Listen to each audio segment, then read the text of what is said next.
البنات اليوم ان شاء الله غادي نقدم لكم الوصفه ديال البريوات بالكاوكاو. تيجيو زوينين وكيبقاو محافظين على القرمشه ديالهم. المهم دابا ندوزو للمقادير. ان شاء الله غادي نحتاجو كيلو ديال الكاوكاو، غادي نديرو فيه 2 معالق ديال الزيت. المهم هاد الكاوكاو نغسلوه مزيان بالزيت.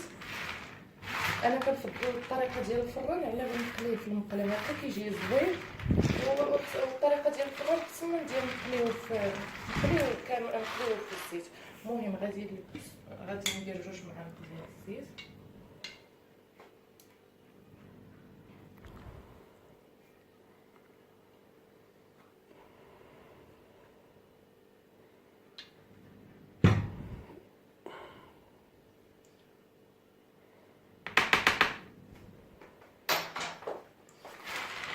ونبقاو نحركو بحال هكا حتى هاد 2 معالق اللي درنا ندخلوهم في الكاوكاو مزيان.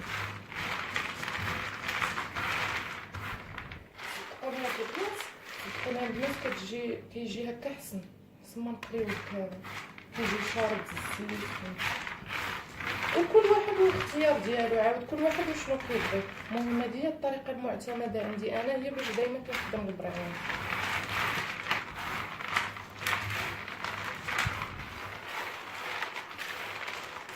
بحال هكا وغادي نديرو دابا في الفران ان شاء الله، نحمرو مزيان ونطحنو ونولي نتلاقى معاكم باش ما يجيكمش الفيديو طويل.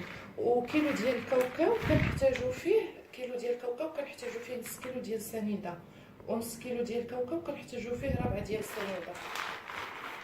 المهم انا غادي نديرو يتحمر ونطحنو ونولي نتلاقى معاكم باش ما يجيكمش الفيديو طويل. دابا بعد ما طحنت الكاوكاو مع السكر السنيده كيجي على هذا الشكل هذا. دابا عاده نديروا له المكونات الاخرين. غادي نحتاجو نص كاس ديال الزبده ونص كاس ديال المزهر، وغنحتاجو معلقه صغيره ديال القرفه، معلقه صغيره ما عامراش، وغنحتاجو معلقه صغيره ديال المسكه الحره مدقوقه مع سنيده. كتسهل علينا باش ندقو المسكه، كنديروا حبات ديال المسكه الحره مع سنيده. المهم كتعطينا معلقه صغيره. دابا غادي ندوزو للطريقه. غادي نديرو الزبده بسم الله،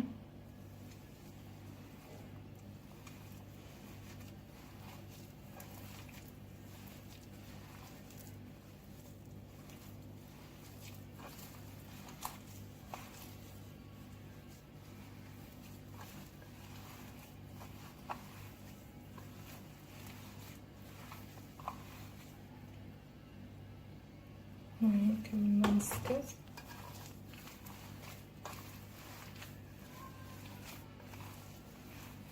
غادي نديرو القرفه، غادي نديرو المسكه ونعجنوهم مزيان ونزيدو عليهم المزهر.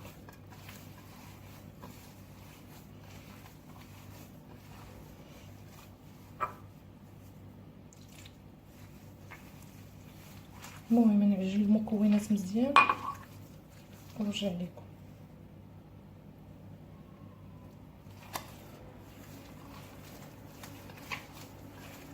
عجنتها دابا الشكل ديالها كيجي بحال هكذا.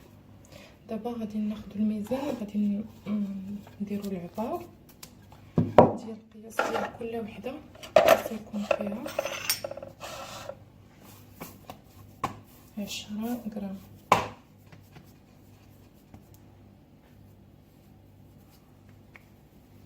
باش يجيو متساويين، يجيو قياس واحد كاملين، ما تجيش وحده كبيره وحده صغيره. مزيان وشكلتها على شكل كريات بحال هكذا، وغطيتها بالبلاستيك الغذائي باش العقده ما تنشفش لينا، باش تبقى مزيانه. وخلطت طحين الفورص مع المزهر اللي غادي نسدو به البريوات. ودابا غادي ندوزو للطريقه. عندي كيلو ديال الورقه، غادي تكفينا الكيلو ديال الكاوكاو. الورقه نقطعوها ونخليو غير القياس اللي غادي نخدمو به، ونديروها في البلاستيك الغذائي باش ما تنشفش، لحقاش الورقه البسطيله دغيا كتنشف. المهم نحيدو هادي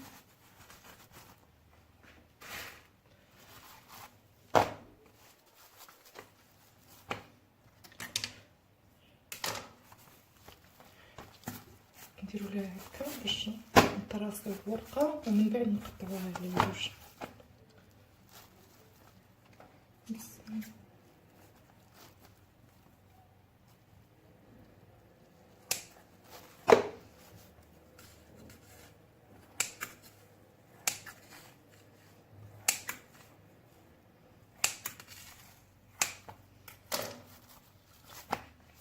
نحيدو الجوانب لحقاش ما غاديش نخدموهم، ولكن ما نرميوهمش لحقاش غادي ندير لكم فيديو ان شاء الله بهاد الورقه اللي كتبقى لينا ديال البسطيله الجناب ديالها.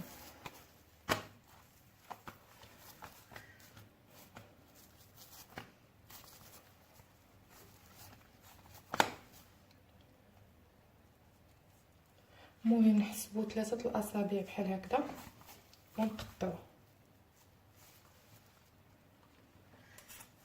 بالسنه.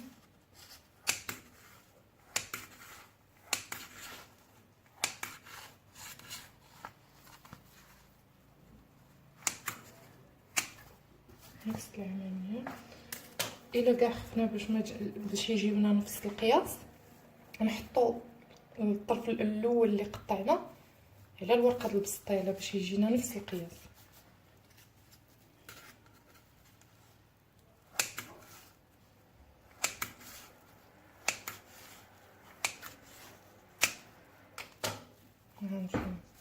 شفتوا؟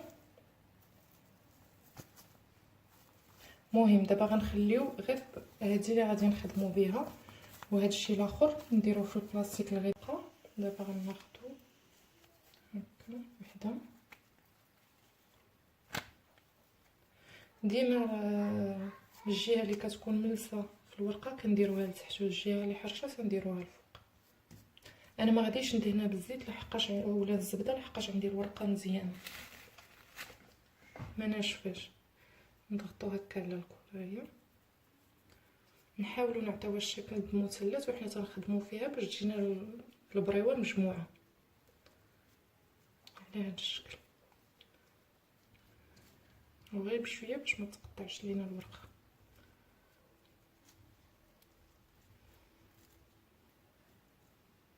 ديال البريوه من بعد ما طويتها ودرت لها الطحين باش ما تحنش كتجي على هذا الشكل هذا. دابا غادي نبدا نعاود ندير معكم وحده اخرى.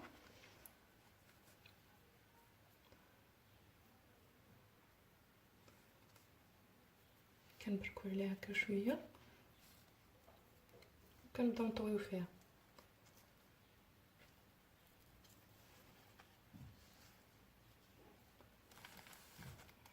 على هذا الشكل هذا.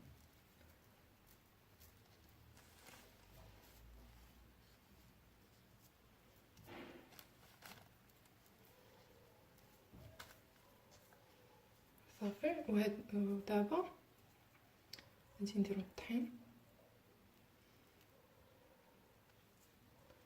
ونسدو البيض.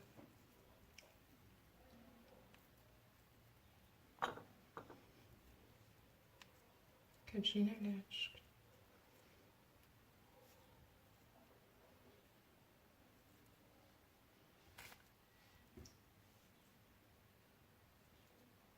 صافي. دابا غادي نكمل هاد الورقه والعقده ونولي نتلاقى معكم باش نقليوها ان شاء الله. لكم دابا بعد ما طويت البريوات ودرت الزيت كيسخن باش نبداو نقليو في البريوات ديالنا ونطفيوهم في العسل ان شاء الله.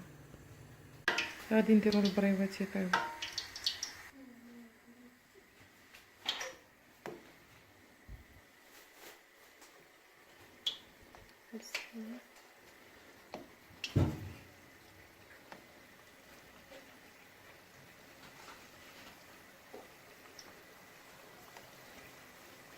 نخليو الزيت سخن مزيان باش ما يتحلوش لينا البريوات في المقله.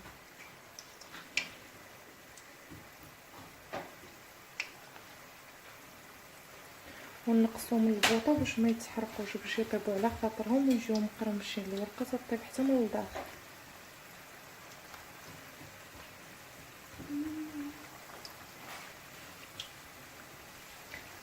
المهم هادو درت فيهم 10 غرام وهادو درت فيهم 12 غرام. هادو شويه كبابرين وهادو صغار. المهم حتى يطيبوا نوريكم كيف يجيو.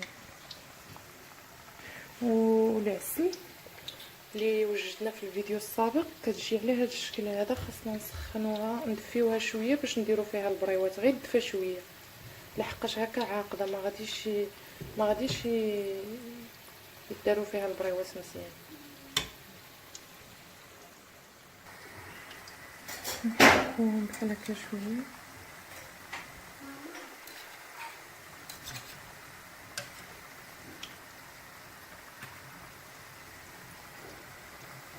غير تبدا البريوات تشد في راسها ونزيدو مازال من الفوق.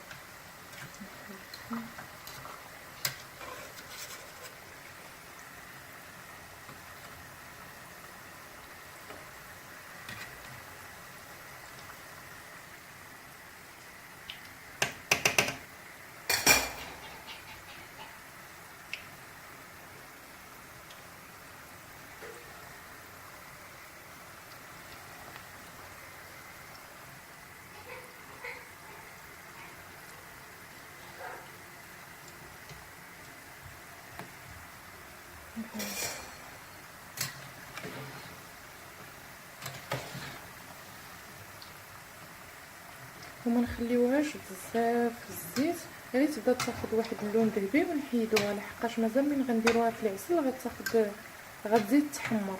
يعني ما نحمروهاش في الزيت بزاف، ومن نديروها في العسل يجي واحد اللون فيها ما زوينش. غير تبدا تاخذ داك اللون الذهبي ونحيدوها ان شاء الله ونديروها في الزيت كي درنا هكا بالدفا. شتي العسل شويه عاقب ولكن غادي يطفى غادي يطيب. ولينا البريوات على هذا الشكل هذا. غادي نهزوهم دابا ان شاء الله وغادي نديروهم في العسل.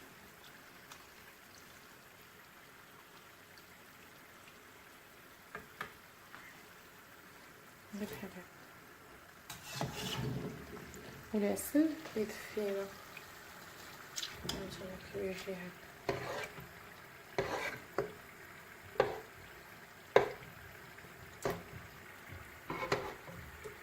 المهم نكملوا البريوات كاملين. ها هما البريوات بعد ما درناهم في العسل كنكملوا القليد ديال البريوات الاخرين اللي مازال ما طيبناش.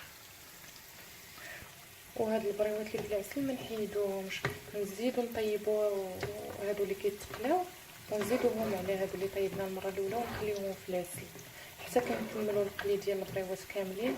عند ديك الساعه نصفيوهم من العسل ونوريهم لكم كيف كيجيو ان شاء الله.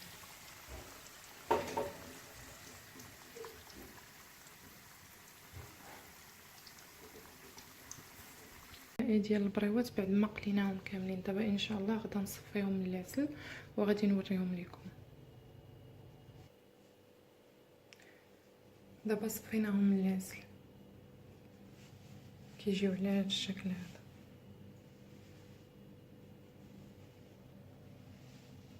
البريوات ديالنا من بعد ما صفيناهم من العسل وحطيتهم في طبق تقديم. هاد البريوات اللي شويه كبابرين درت ليهم جنجلان عادي، وهادو اللي شويه صغار درت ليهم جنجلان بيض كيجيو على هاد الشكل هذا. صدقوني البنات راه كيجيو زوينين. غنوريكم القرمشه ديالهم كي كتجي. كيجيو على هاد الشكل هذا من الداخل.